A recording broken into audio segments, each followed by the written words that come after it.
It's my first Sony smartphone in quite a while, and my first T-Mobile review unit in over a year. And just because we're not giving the full review treatment to the Sony Xperia Z1S doesn't mean we're not going to take a close look at some of its features. But first, let's unbox it.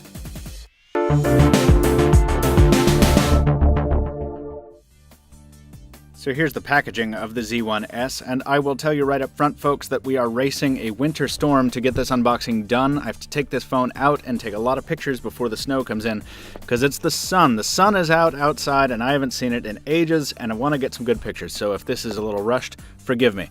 You'll notice this is the T-Mobile USA branded packaging. That is because T-Mobile is the carrier that brought this device to us.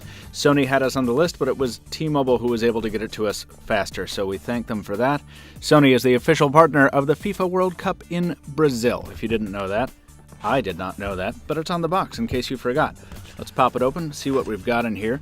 This is, of course, the device we saw at CES 2014. Had a little bit of a hands-on. The most notable aspect of this device possibly is that in contrast to the European version, the American T-Mobile variant has a plastic frame. That is a plastic skeleton, not a plastic exterior. There's still glass on the front and back. And we're told that was a request from T-Mobile to ameliorate some reception concerns. So that's information from Sony on the show floor. It seems pretty believable to us. There's some inserting the micro SIM card instructions. Exciting. First T-Mobile device I have had in the Boston area in probably a year to review. So I'm really excited to see how their coverage has panned out, has expanded. Here's the Sony wall charger, USB plug-in on the side there, and of course, USB cable. Not much exciting there.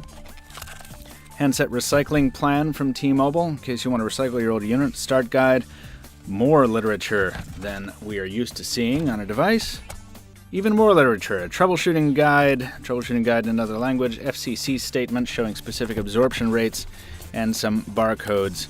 No headphones, no case, no fun. We pick on AT&T a lot for doing that, but really all the carriers just take all the accessories the manufacturer includes, and then there's just it's just such a shame. We miss the glory days of unboxings. Hey, let's get this microphone down into position and see what we can do about ripping off this screen protector, which has callouts. But first, let's look at those.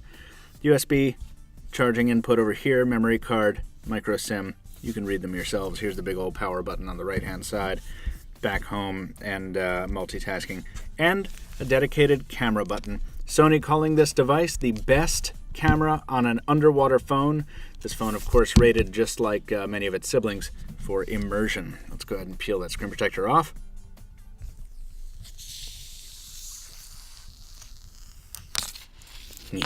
Smooth.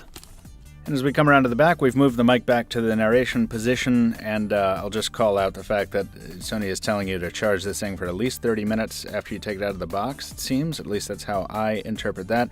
It gives you some instructions for removing the flap, for putting in your SIM card and your micro SD. Wow, that is glossy stuff. Man, Sony can make some beautiful hardware, I tell you that. This is also the first Sony smartphone I've had in this lab in quite a while. That's a 20.7 megapixel lens around back. Around front is a triluminous display, and we're going to see if we can bring that to light by pressing and holding the power button, immediately disobeying Sony's instructions to put this on the charger for 30 minutes before using it, but we'll see how it goes. Other specs as we wait for the boot: 2 gigs of RAM, 32 gigs of storage, and expandable up to 64 gigs via micro SD. There's our T-Mobile splash screen calling out the 4G LTE compatibility in whatever markets T-Mobile has 4G LTE deployed. Battery life is quoted from the T-Mobile specs page as up to 15 hours of talk, up to 600 hours of standby, and this ships with Android 4.3 Jelly Bean. Please close the external connector covers to exclude. Okay, so that's the first warning it gives you. Close those covers if you want this thing to be waterproof. I'm trying to get a little focus on that. Yes, I think we are clear on that, and don't worry, we'll be testing that out. By the way, not sure I mentioned this in the lead-in, and not sure I will mention it in the host out, but this device we're not doing a full review on because we did a full review on the Z1. but we will be covering everything that's different. Not to worry, we'll cover what we need to cover, folks. So just giving you a heads up there. English United States, and there's our setup. So we're going to go ahead and set up this device, but that, for now, we're going to leave it be. Wow, that is just gorgeous.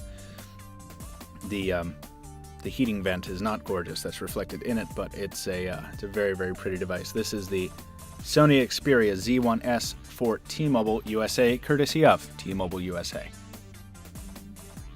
You know where to find us on social media, folks. All the links are there in the description, and so is the like button. So click it if you did enjoy this unboxing, and stay tuned for much more on the Z1S and the Z1 Compact coming later this week.